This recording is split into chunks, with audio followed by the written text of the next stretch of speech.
All right, we have an exciting topic today around hiring manager and interview panel effectiveness. And I've got two amazing guests to share this topic with everyone today. So Emma Corbett McBrier, she's the talent acquisition leader for Entrata, and also Kaylene Fedor, who is the talent acquisition leader for Enveda Biosciences. So ladies, welcome to the show. Awesome. Thanks for having us, Jeremy. Thanks. Cool. So this is an interesting topic because I think a lot of times hiring managers and people that are interviewing on interview panels think that they are so phenomenal in how they approach this. And a lot of times they're just not. And one of the things that's kind of related to this, is a really important metric in the hiring space, which is quality of hire. And quality of hire basically just means, did we hire great talent or not? And a lot of companies actually really struggle with how to measure this in a uniformed way. I recently attended a conference, a LinkedIn conference in Denver, where I'd say the majority of companies that were there don't know how to measure quality of hire, don't even know where to start. And so perhaps we could do a podcast on quality of hire down the road in the future. But one of the really important ways to ensure that quality of hire is met is by delivering a really strong evaluation process during interviews. Mhm. So we're going to talk a lot about that today. So maybe first off, I'll just kind of throw it out to the two of you. As I think about the interview process, two things come to mind for me, which is experience. Like what kind of experience is being generated through this interview process? And then the other E would be evaluation. Like what does this evaluation process look like and what is it delivering for us? So maybe we focus first on experience and then we'll jump over to evaluation. But as the two of you think about experience, why does experience, like candidate experience, matter during the interview process? Hmm.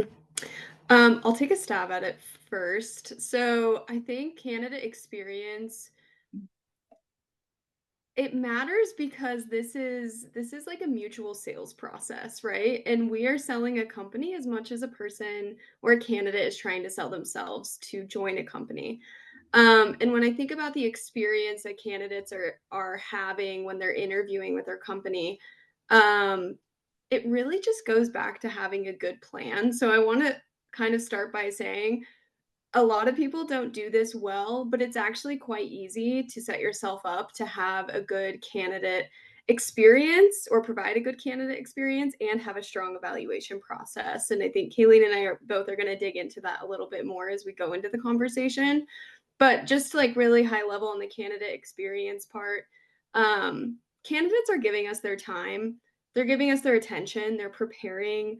And I think that in order to respect that, we need to do our due diligence to set them up for a process that actually fairly evaluates them and gives them a shot at actually getting the job. And so when I think about candidate experience, it really just comes back to respecting people's time, both the managers and the interviewers that are spending their time to assess candidates, but really candidates, they spend a lot of time preparing to interview and it can be an intimidating process. And so I think the least we can do is make sure that we've planned and set that up ahead of time. So that's kind of my perspective on candidate experience and what I think matters. But Kayleen, curious what you think. Yeah, I think that's really great, Emma. I think high level, it is the humane thing to do. Beyond the business case, like why should a business care? Why should we be, tracking metrics on candidate experience? It is the humane thing to do. If you put yourself in a candidate's shoes who may have lost their job and have kids to feed and is nervous about the interview process and maybe is driven to get to the interview and then gets ghosted, is I mean, it's just salt on a wound and it's really demoralizing. So again, beyond just, what does it do for the business? It is the humane and right thing to do. Now, the business case for candidate experience, I would say, there's a lot of data points to point to why it's, you know, good to invest and be thinking and cognizant of, you know, how candidates are going through the interview process and their sentiment about it. One, these folks are your referrals. So even if what we call in Enveda, we part as friends with the candidate, meaning you've maybe gone through the interview process, but you know, you didn't make it to the final round, we part as friends. And because that candidate has had a good experience, they are, you know, more likely to refer, hey, I have a friend who might be a fit for the role. Do you mind if I, you know, forward their information? And that's actually happened a lot at Enveda. So they're a source of referrals for you. They are your brand ambassadors. These are the folks that are actually writing in the Glassdoor reviews, possibly, or LinkedIn, good, bad, or ugly. And if you can optimize for a really great review, especially in this world of social media and so much, you know, visibility through these social platforms, why not go ahead and do that? And then I also think, you know, especially if you're a small startup, all of that matters, you know?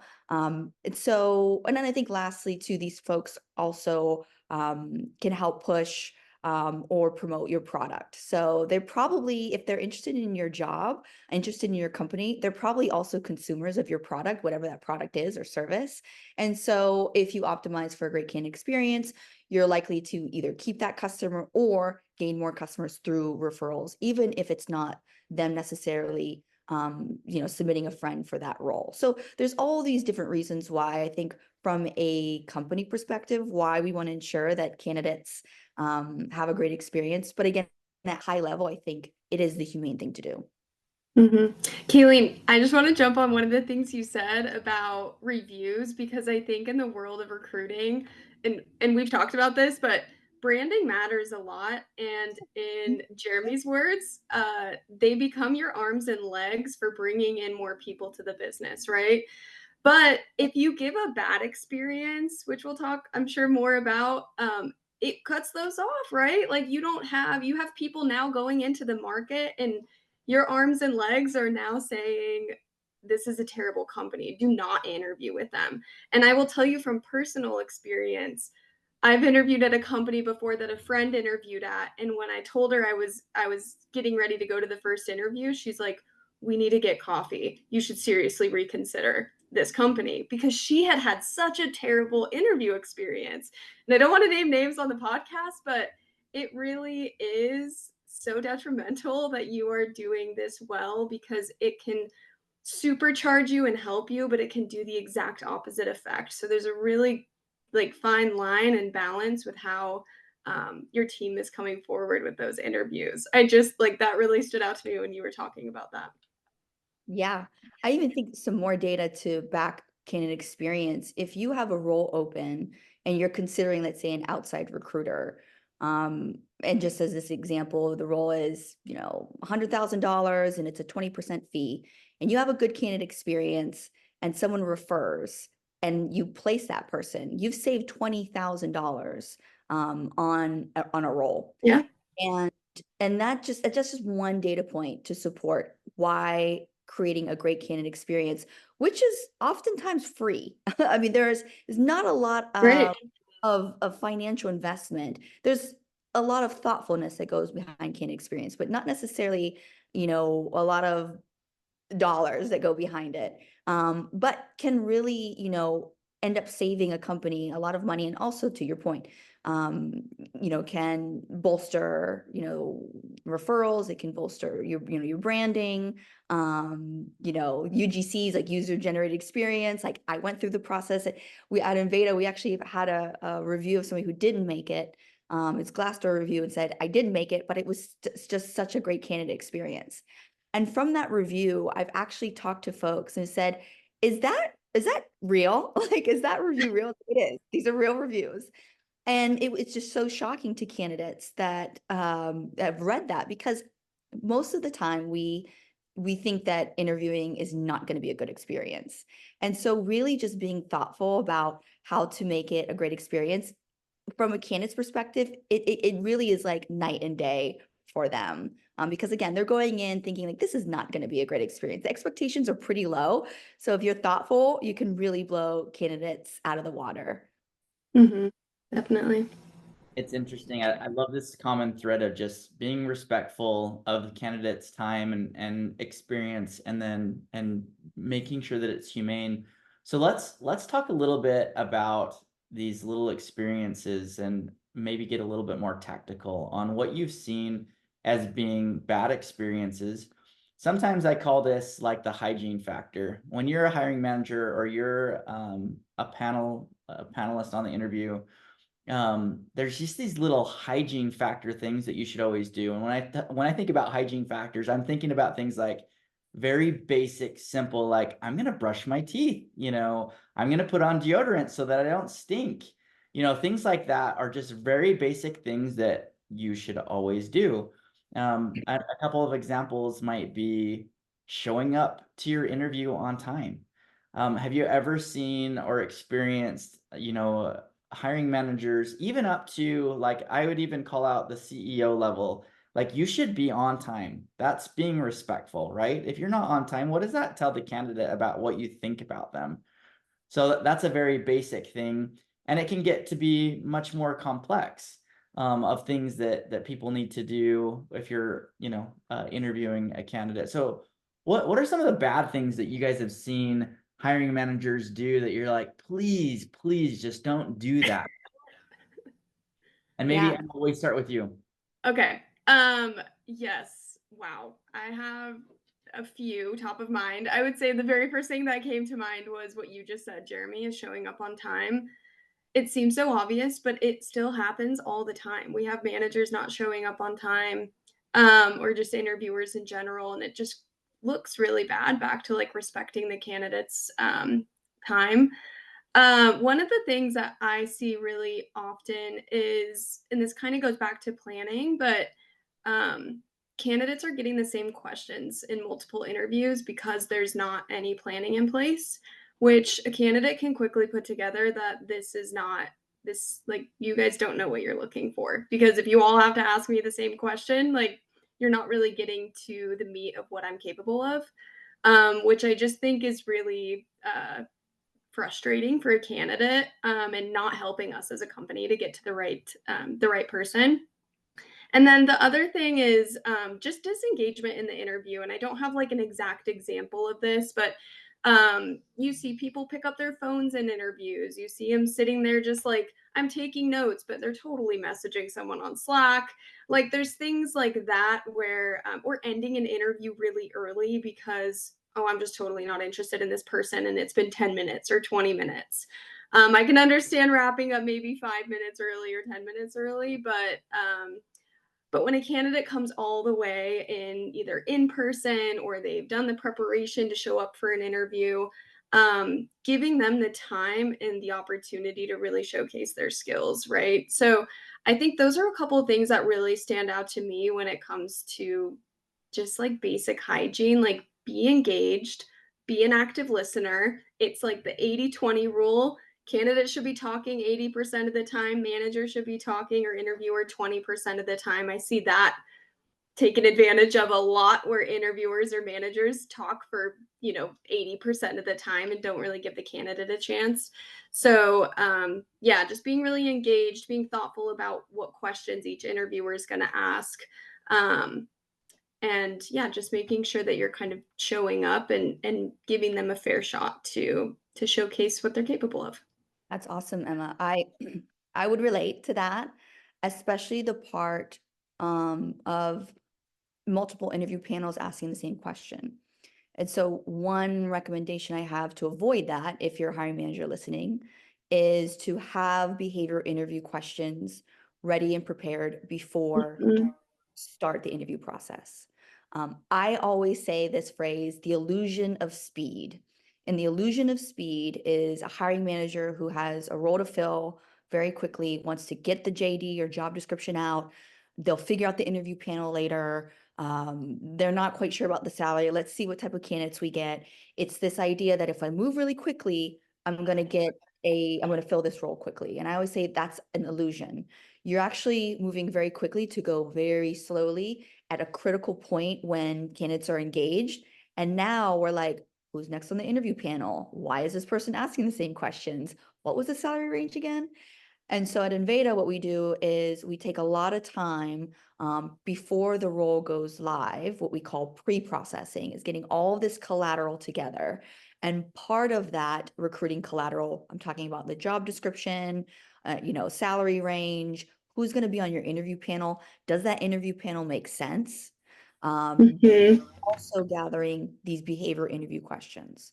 And how we do that is you look at the job description, you say, okay, what are the attributes, both hard skills and soft skills, that make up for a good hire? And then what are the behavioral interview questions that are going to get a signal to those attributes? So whether, again, it's from a technical perspective or from a soft skills perspective. So now we have this bank of questions that are delivered across the interview panel, and everyone, and they're differentiated, and they're also geared to, again, getting a signal on what actually matters. So it's not, where'd you go to school? And, oh, my kid's in soccer too. And then someone's asking the same question, when can you start again? They're, questions that are diversified, that make sense, that are varied across the interview panel. And I think that really helps to make for a great candidate experience, because the candidate does feel, one, they're prepared, these questions are relevant, and they're diversified, again, across the interview panel. The hiring team feels prepared as well. They're not kind of like shuffling around, what questions did you ask? And so I think that really, really helps. But again, it goes back to this fallacy of the illusion of speed. If a hiring manager are listening and think, I want to just get this job out really quickly, that's a fallacy. Slow down to actually speed up through the interview process when it counts the most. Yeah, I love that illusion of speed. And it's interesting because if you really take the time to prepare and plan in advance, you can create a phenomenal experience. As you two were both kind of sharing your different perspectives, an experience popped into mind of an interview that I had one time where I was interviewing for a role with a fairly large company, and I'd worked with a variety of different people so far on the interview panels, but this person was really interesting because they seemed very unorganized. They weren't even quite sure who they were interviewing in the experience. And then halfway through the interview, they, an email pops through and their face just turns white. And they have some fire drill that they are responsible for doing. And they're like, hang on just a second, I've got to do this fire drill. And, right in the middle of an interview. And I'm thinking to myself, are you serious? Like what? Like we're in the middle of an interview. So, and I don't think this is uncommon, right? I mean, you talked about, putting your phone down and not even looking at your phone. I think hiring managers or panelists are, you get distracted super, super easy. So how do you figure out how to put yourself in, like, you're just fully dialed in, like nothing else matters in the world right now except for this interview? Those are the interviews that create like long-lasting experiences where the candidate comes away thinking, wow, they really valued me, they valued my time. And I think you both mentioned earlier, like this is kind of a two-way thing. It's not just the companies interviewing the candidate. The candidate might have a lot of different options that they're looking at. And sometimes it's a candidate market, sometimes it's a company market, and that's just kind of fluid. But at the end of the day, like, being there, being present as an interviewer really, really matters. Yeah. I would say, Jeremy, it's always a candidate market. And I say that because great talent is uber important for the business. We have a saying at Enveda, people create all value. So it's not the machines or the algorithms or whatever business you're in, it is the people. And so that's why I say it's always a candidate market. And if you think and you subscribe to that ideology, then it's easy to believe that you need to be a brand ambassador for a company and always be selling as well. This is why this company is so great. This is why we think that you should be a part of it. Of course, if you're in front of, great talent, and let's assume that you are during the interview process. And so that's, super important, I think, to think about. And so how to make sure that you can be a brand ambassador is one, I think being able to tell the company story is very important. Always be telling the story, always be going back to the mission, going back to the values. preparing for that. I think being calibrated to how to interview. I think we think it's easy, like a conversation, like, yeah, of course I know how to interview. And then when you get to the interview stage, especially if you're, new to interviewing, it's a little bit jarring, So I think practicing and calibrating, especially with your TA team, don't be afraid to raise your hand and say, can I do a mock interview with you? Can I sit in on an interview with you? And then I think blocking your calendar 15 minutes before an interview to review the resume, review the LinkedIn, review your behavior interview questions is super important. I would also recommend a 15-minute block after the interview so you can get your feedback in. That is also a big pain point in the interview process for both recruiters, TA, hiring managers, is what's the feedback on this candidate? And so to eliminate as much bias as possible, especially latency bias, get that feedback in, get the, hiring process moving along so that either yourself or the TA team can give feedback to the candidate, which also helps with, not ghosting. So I would say probably those two things would be important. Those kind of 15-minute blocks to prepare before and prepare after. And also be guided by the fact that you are a brand ambassador. You should be selling your company at all times through the interview process. Yeah, and I would add to that. That's so at Entrata, we build out our interview times to give buffers to the managers just to ensure that they have time when they say, sorry, couldn't get my feedback form in. We're like, we know you did have time. Make sure that you get those in, right? So I do think part of that for us is also creating a good interviewer and hiring manager experience from my team to make sure that they have time to put those things in and be thoughtful about it. But I think too, Jeremy, like your question about how do you prepare, or how do you make sure people are thoughtful in the interviews and making sure they're spending time. Part of that I think is from, my team and our function and talent, that we are preparing the business and training them and making sure that they're always fresh and know how to show up best to interviews and they're well prepared for it. Because I see this all the time. I've seen it at every company I've worked for. uh, hey, so and so is really good at this job. Let's have them interview with no training. They've never sat in an interview before, and they just like throw them in. And so I think part of that is helping make sure that those people are prepared. They know these basic things that we're talking about that will make a difference and will pop up on Glassdoor if they're not if they're not doing this well. Like, you're going to get a bad review. People are not afraid to name names anymore. So like just making sure that they're well prepared for those and that we're supporting them from a TA function so that they can be great in interviews, because we want everyone to feel like they can be great. But then also, like what Kaylene was saying, at Entrata, we also have a planning for your search document is what we call them. Before you can even open up a requisition or begin a search, a manager's required to do a whole subset of things to make sure that they've thoroughly thought through this need and they know exactly what they're looking for.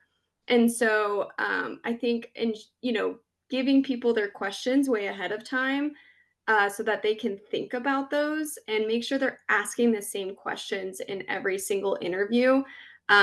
It does make it so much easier to actually just show up to interviews if you know what questions you're asking. You take 5 to 10 minutes ahead of time just to review the resume. That's really all you need to review.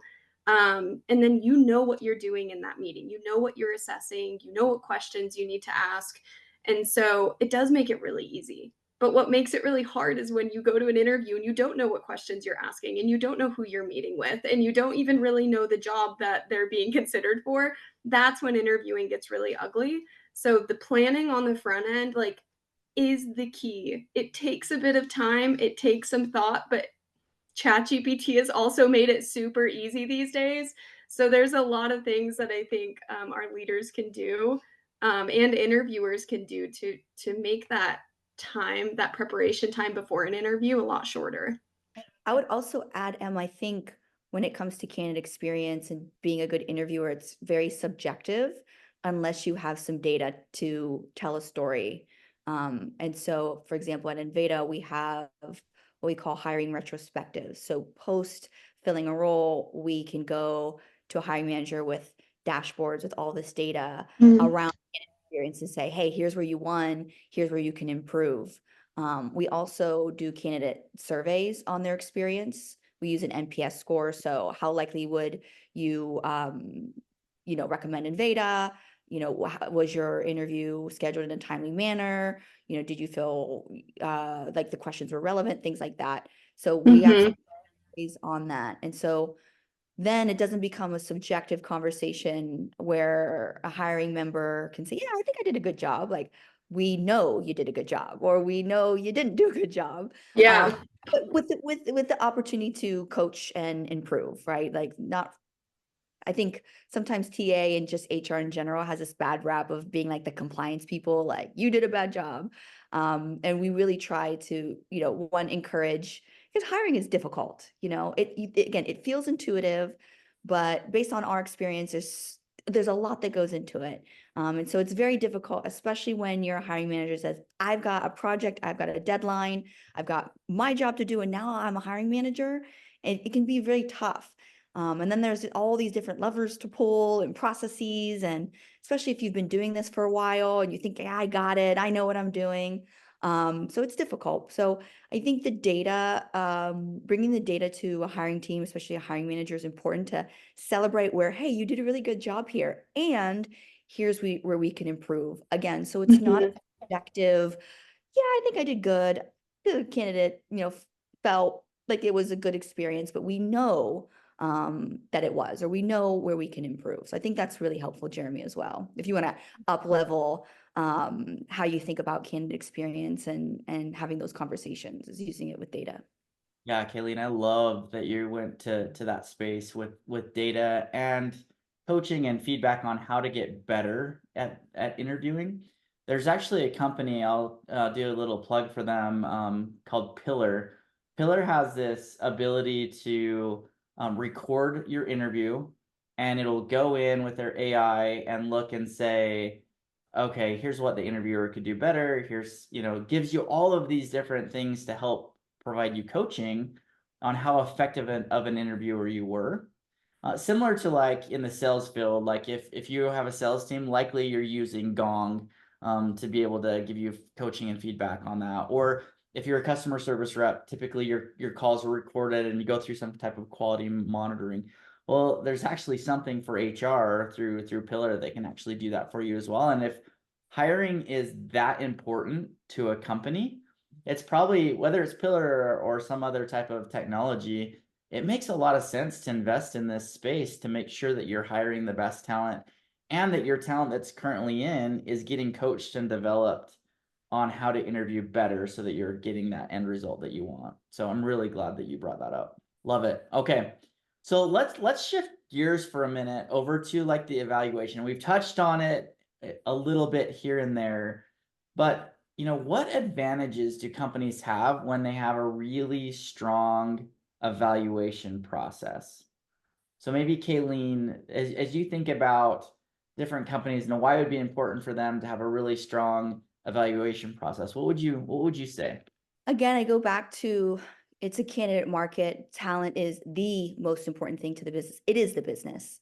And if you're not able to get a signal on the attributes that correlate to future success, then your business will fail. And that's as simple as I can put it. So hiring is very important. Getting a signal from a potential candidate on a role is super important. So you have to have a process of evaluation that's data-driven, that's scalable, that makes sense. And you obviously eliminates as much bias as possible, while still also understanding this idea of entitlement, meaning how efficient is the evaluation process when you're reviewing candidates? It is not 100%. I think the data suggests maybe like 80 to 90%, maybe like 85%, meaning, if you follow an evaluation process, soup to nuts, you're gonna get a great hire about 85% of the time. And again, because you're thinking about all this bias and, we're humans evaluating humans, so there is human error. But going back to my original point, that why it's super important. So some of the things that we do at Enveda to ensure that it's a data-driven process of evaluation is, one, we go back to, what is your definition of good? If you do not know what your definition of good looks like for a candidate, then you're going to fall under FOMO, like, well, maybe I think they might be a fit, but let's see, which also leads to ghosting, right? So plenty of times hiring managers have interviewed someone, I don't really know, let's see. Let's, 3 weeks later, they're still hanging out in your pipeline. So understanding what your definition of a good is. How we do that in Enveda is we actually have a Likert scale, 1 through 4. It's not 5 or 7. It's always an even number because it forces the hiring manager and the hiring team to make a decision, either yes or no. So in this specific example, 1 is absolutely do not hire. A 2 is unsure hire. Most of the time that's somebody who's probably a culture fit, but maybe needs some skills development. A 3 is a good hire. It's a solid hire. And a 4 is your exceptional hire. And to get a little bit more granular, we think about this in terms of a distribution curve. So your 4 is like 10% of candidates. I would say it's like the Serena Williams of whatever. Let's say like software engineering or the Michael Jordan of marketing. It's very rare. So we shoot for 3s.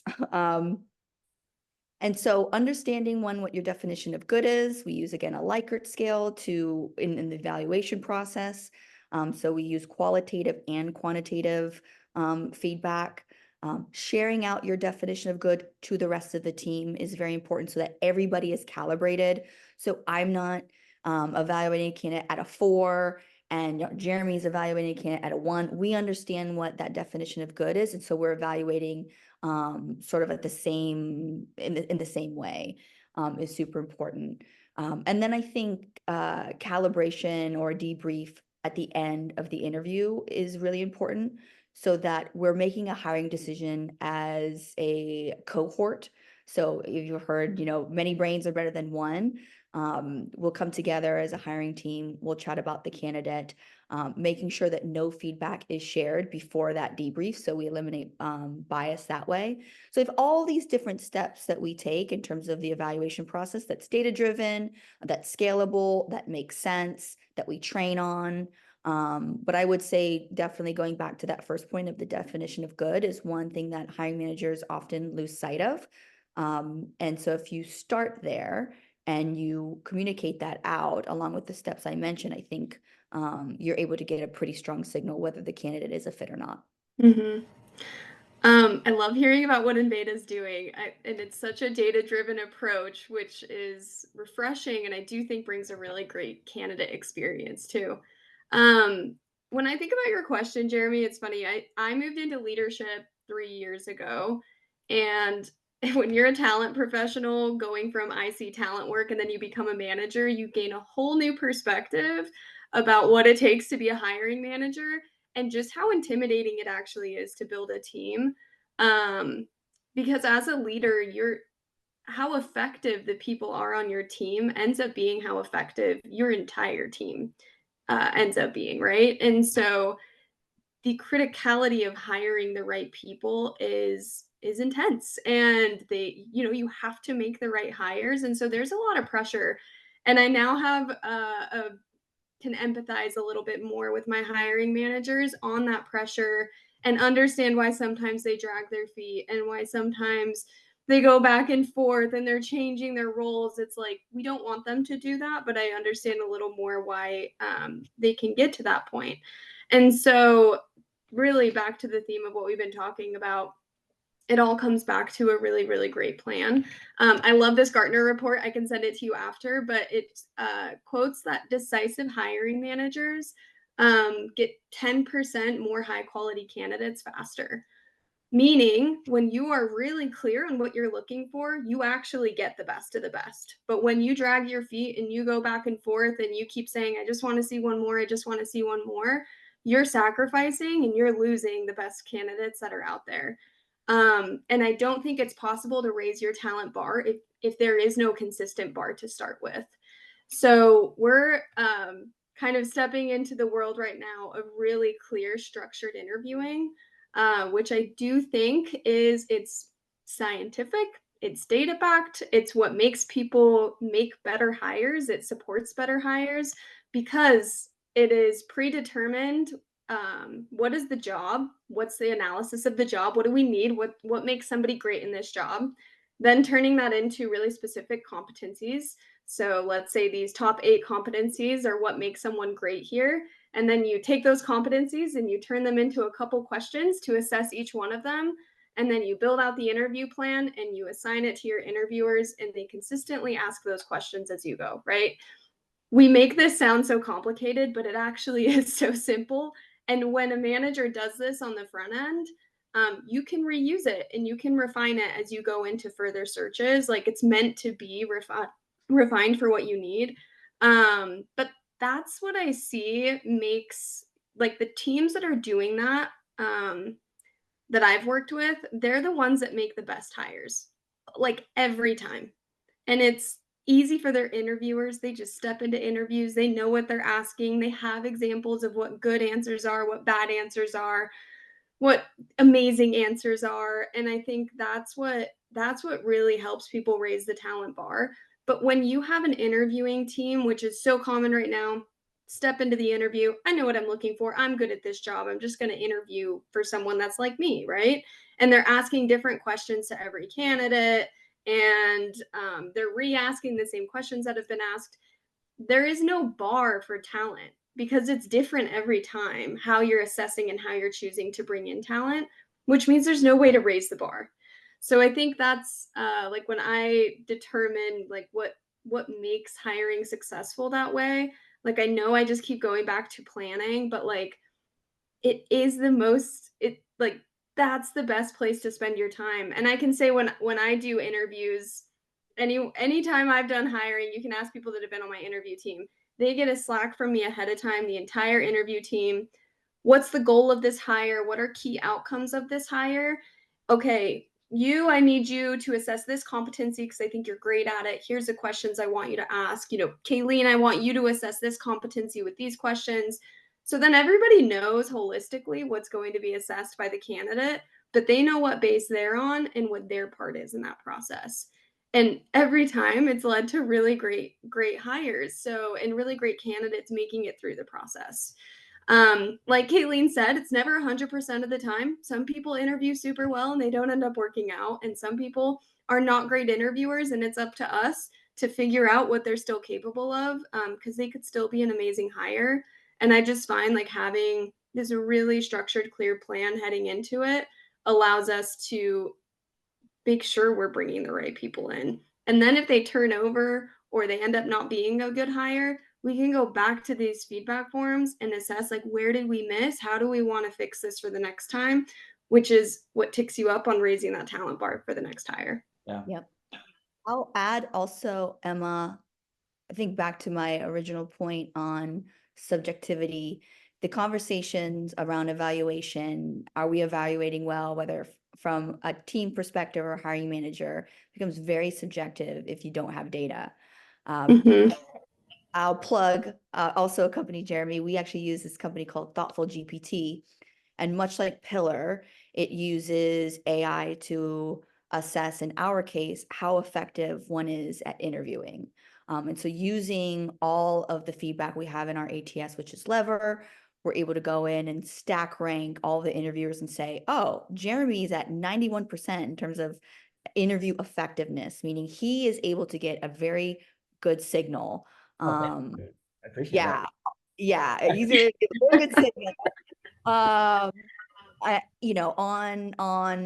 During the interview process. And again, when you have data and you're using data, we didn't have this 10 years ago. We have this now, and it's incredible. And it's just, it gets me so excited. We have this now. And then it becomes a very objective conversation. It's not me, TA person, again, pointing the finger, and you're not, and yeah, but they walked out great and we had a great conversation, and and I've been doing this for 20 years. No, here's what the data says. Let's have a conversation, a constructive conversation about how we can improve you, or how can we celebrate you? Again, because hiring is difficult. If we go back to it, talent is the business. And to your point, Emma, it is a difficult process to find great talent, retain great talent. It's expensive to let them go, to to backfill. So I always go back to this idea of also celebrating when people are doing a really good job, when they have invested in the process, when they are preparing. It's a lot to undertake. That's why there's the whole companies have whole TA teams that do this. It's their area of expertise. But to my original point, I think that data piece is really important, and how we do it in Enveda is we use this company to actually look at feedback through AI that stack ranks interviewers. And there's all this other data that we have, but that's one critical data point that we've used to see how well of an interviewer are you? Should you even be on that interview panel? As part of the process that we have. So I think it's so cool too that this technology is coming out. We don't currently use anything like this at Entrata, but interviewing becomes such a black box. Like, we don't know what happens once that interview starts, and there's no way we can sit in on every interview in a company, right?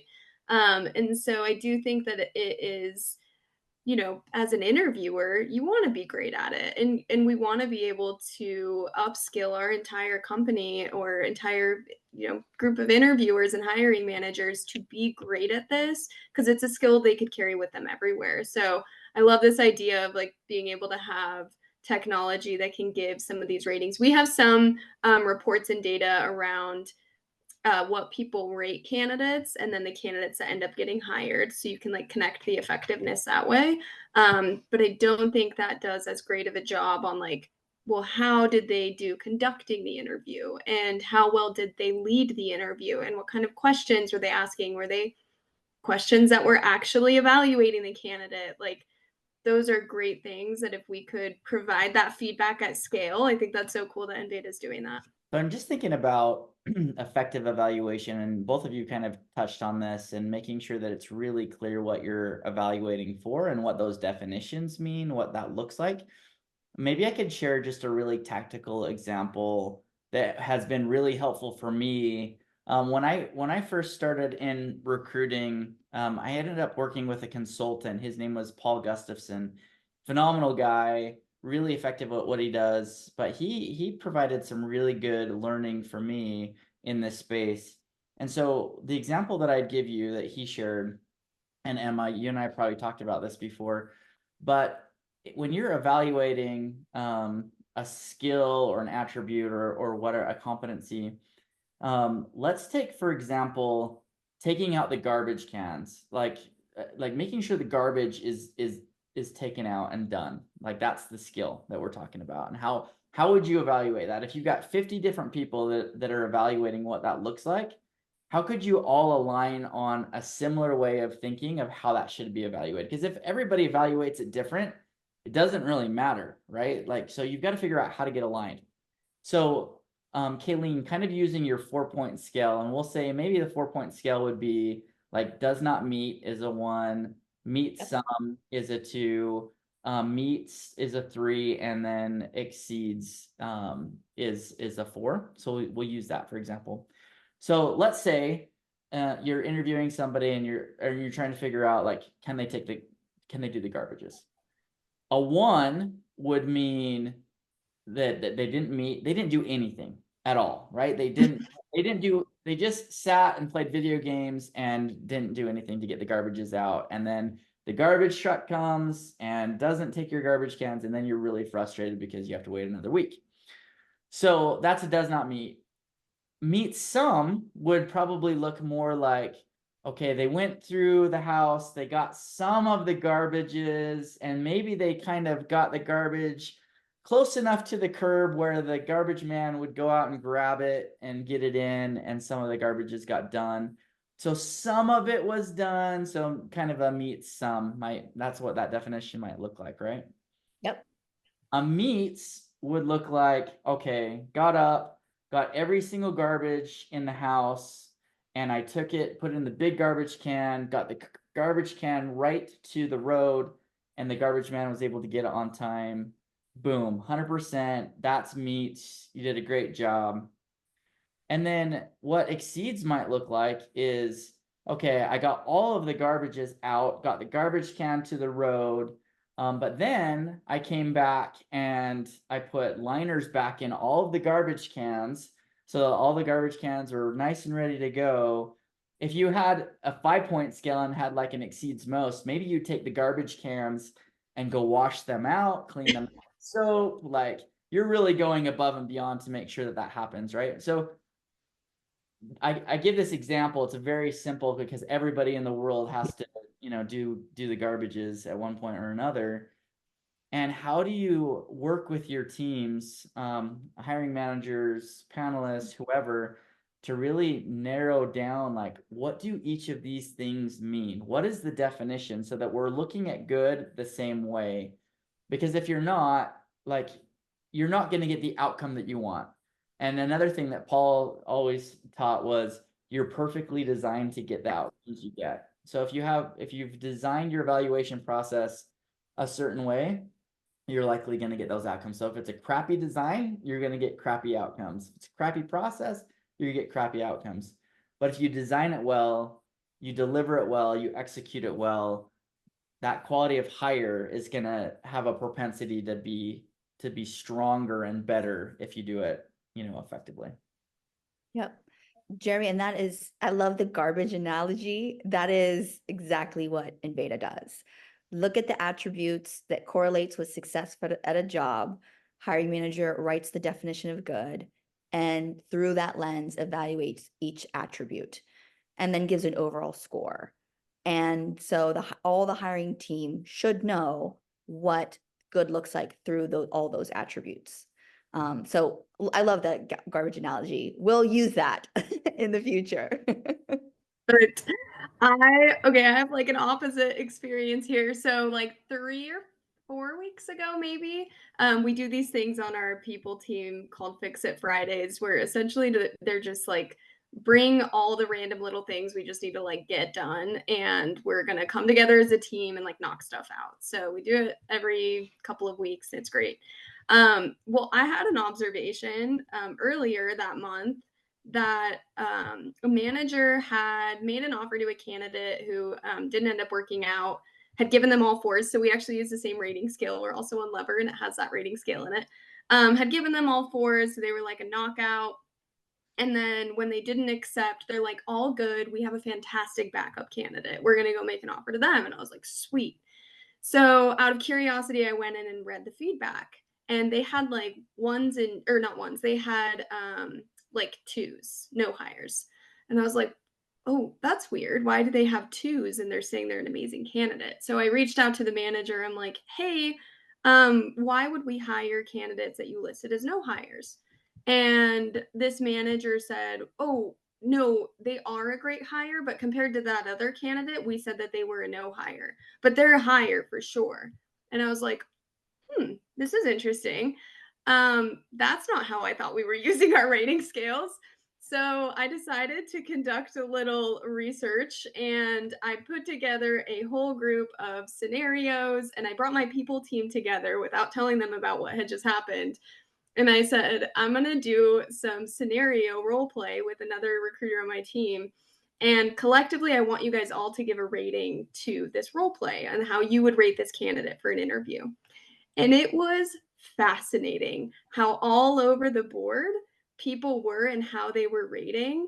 And we dug into all of them, like, why did you rate this? Why would you choose to rate this? And they were the smallest things that were triggering people to rate differently on these feedback or on their feedback forms.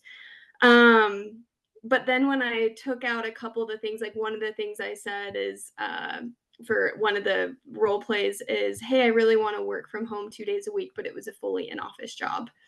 And people just rated them no hires when it was clearly like nailed the interview, had great skills, all this stuff.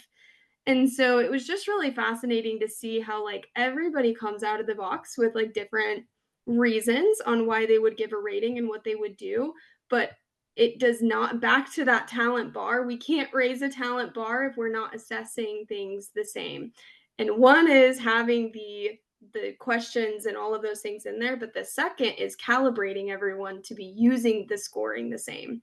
And we've presented like, hey, a 4 means this, a 3 means this, a 2 means this, and 1 means this. And we've done training on that, but still people are using it very differently. And so we've got more training coming towards the end of this year. This was something kind of recently that's come to my attention, but there's a lot of things like that. I think in pockets as TA leaders, we have to be curious and catching, because when you have, hundreds of interviews happening every month, you have to try to like dig and see where these pockets are coming up and what needs to be addressed more broadly. So we've got plans on how we're going to be doing that, but it was an interesting thing. And one of the ways that we plan to mitigate this, Jeremy, is by aligning the company on how we use this scale, but then more individually in feedback forms, having like, here's the question, and here's when you give these types of ratings, kind of to your point, Kaylene, and what you were saying, just to make it really straightforward and less room for ambiguity on how those ratings are being given. Emma, I love what you said, and I think goes back to our initial conversation about what are the things that hiring managers do that they shouldn't be doing, and that is evaluating candidate against candidate, not evaluating candidates against your standard of good. And what I always tell hiring managers, which this happens a lot, even to the most seasoned, is you're going to hire, if you fail to do that, if you fail to, evaluate against your standard of good, you're going to hire the best of the worst. And and they're like, "Ooh, I don't want to do that." So like, okay, to avoid that, let's go back to that Likert scale that you created, 2 months ago upon opening this role. Because that is very common. That hiring managers, they feel the pressure of the time to fill. Let's get someone. Well, they were better than Joe. I'm like, what were they? Were they good? I don't know. Well, Like, I wanna do think this, this in a couple months when you have to let Joe go, or, right. So I'm glad you brought that up. That is a big hiring no-no. Do not evaluate candidate against candidate.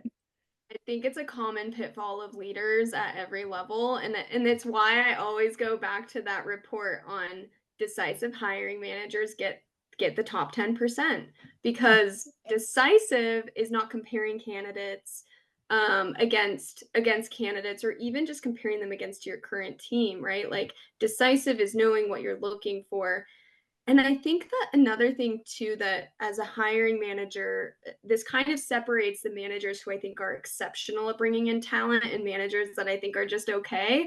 The managers that are exceptional are embedded in their market as well. They know what the talent market looks like for their specialty outside of just their team. Where I see some other leaders that are like, oh, like, I've got my team, recruiting will give me candidates, and like that will be it, right? But when a manager is well embedded in their own market, they're better partners during the search and they are better at evaluating because they know what's out there and they have a good kind of calibration that way. And so I think as like a big no-no of comparing against other candidates, a big like should do is being in touch with the market for your specialty, at least outside of your own company. Well said. That's cool. Gosh, I feel like we could go on and talk for hours about all these topics. Maybe we end on kind of one last thought. There's really kind of, in the evaluation process, a lot of companies are struggling to figure out, well, what do I evaluate on? Do I evaluate on skills? Do I evaluate on company values? Do I evaluate on whatever? I'd love to get both of your thoughts on this real quick on what makes it really effective. But one thing I'd just share really quick that I found recently that I really like. There's a company called Atlas RTX that was acquired by NICE, and their founder had kind of the 4 H's of Atlas RTX that they always assess talent on. And the 4 H's are horsepower, so a person's intellect, capacity to perform, energy to contribute, on being happy. And they talk about happiness is like, if I'm going to create a startup, I'm going to create a business, I want to work with people that are happy. I don't want to work with the Eeyores that are, oh, why me? Like, constantly. And I'm kind of like that too. Like, I'd rather work with positive energy, happy go-getters that are going to go and make it happy versus somebody that's always negative or complaining or whining or whatever. That's personally what I'd want to work with. Humble, somebody that's humble, and willing to, you, lose themselves for the greater good. And then lastly, somebody that's hungry and they really want to be successful, themselves, but they also want to make sure that the entire company is successful and their team is successful and their leaders are successful, etc. And I really like those 4 areas: horsepower, happy, humble, and hungry. Like you can people can build skills, but I don't know if you're going to really change somebody's attitude. Like their attitude is built over time, and maybe they're, in their 20s or 30s or 40s or 50s or 60s or 70s, whatever. Like you continually build your attitude over time, and that's probably something that's really hard to change. So I think that's a really important area to make sure that you have right, so that when you're building your team or your tribe or your company or whatever, you're filling it with the right people that are going to make a big difference. Yeah, we have a couple things at Entrata that are core. They're not as catchy as the 4-H's, and now I'm like thinking about how I can make these things catchy.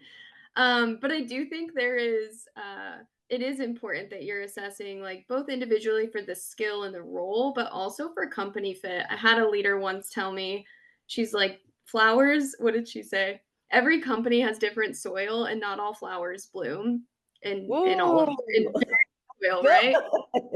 I Like didn't that. do her justice. She said it catchier than that, but it was so true because some people are just so like incredibly successful and thoughtful, but the way that they conduct their business isn't as like it doesn't work in different environments or different cultures, and so it is our responsibility to make sure we're also assessing people's work style, that it will be successful in our culture. And so there's a couple things that stand out at Entrata. Growth mindset, kind of like being humble, is really important for us.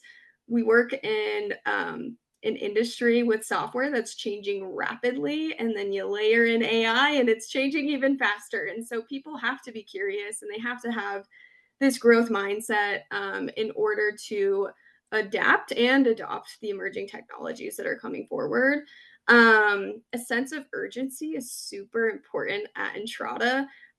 If you are kind of like the laid back, waiting for things to happen and come to you, you will not be successful at Entrata right now. Like we are the kind of company where like you are coming forward with ideas, you are being proactive with things, and when it comes your way, there is an urgency to executing and accomplishing whatever's in front of you. And so those are a couple of things that like really stand out to me right now. And then of course on top of that, our values, and we have various questions and things that we do to assess candidates for our values and aligning with our culture that way. But I would say those two things are really top of mind for us. So if you're interviewing at Entrata, come ready to talk about examples in that area. But those really stand out to us, and it is important.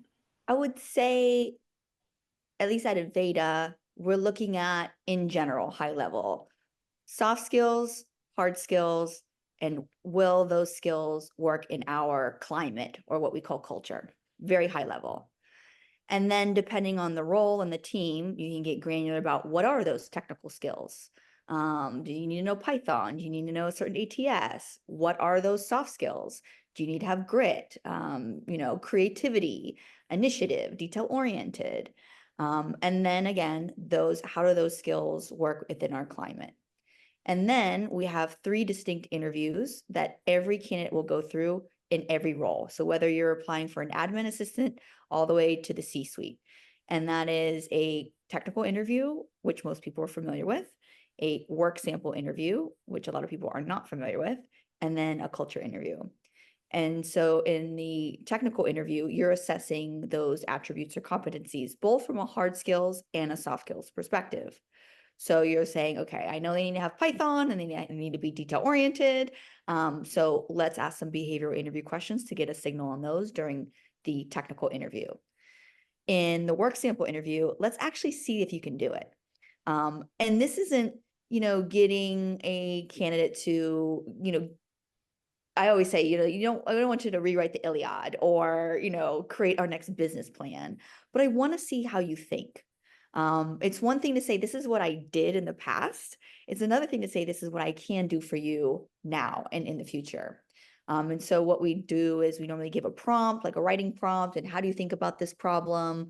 Either a candidate will submit, one-page writing prompt, or maybe nothing at all. They'll come to the interview just prepared to dialogue, but we want to understand how you think, and let me actually see these soft and hard skills at work, hence work sample. Last interview is a culture interview. And sometimes when people hear culture, they're like, ooh, what do you want me to sound like you, look like you? And it's really a professional values alignment. Are your professional values similar or the same to, in this case, Enveda's? You got to get very clear about what are your values. So I would say if you're a company, start there, make sure you know what your values are and you're communicating those values. Using behavior interview questions, again, to get a signal on, do you have these, do you share these values with us? One of our values is like curiosity, agency. So we have behavior interview questions to get a signal on some of those. And then you have a 360 evaluation of a candidate, no matter the, seniority level or the type of role, what their technical skills are, what their soft skills are, and that there's a values alignment that they're able to grow within the culture or the community of that organization. Yeah, this is awesome. So Jack Welch of GE once said that hiring people is hard, hiring great people is brutally hard, yet nothing matters more in winning than having the right people on the team. Any of the clever strategies or advanced technologies are nowhere near as effective without the right people to put them to work. I'm really grateful to have both of you here today talking about these important topics. You two are fantastic experts in your field, so thanks for sharing all your perspective and feedback and thoughts about this. Hopefully this will be helpful for any type of company. If you're a startup that's just trying to figure things out, if you're bigger than that, or you're an enterprise company, there's always something to learn and take away. So appreciate you two coming on and chatting about this. Yeah, thanks for having us, Jeremy. And thank you so much, Emma, for your thoughtfulness. Like, I'm taking away nuggets of wisdom. I know, same. Let's connect after this. Thanks, Yeah, Kaylene and absolutely. Jeremy. This was fun. Yeah, thanks, everyone.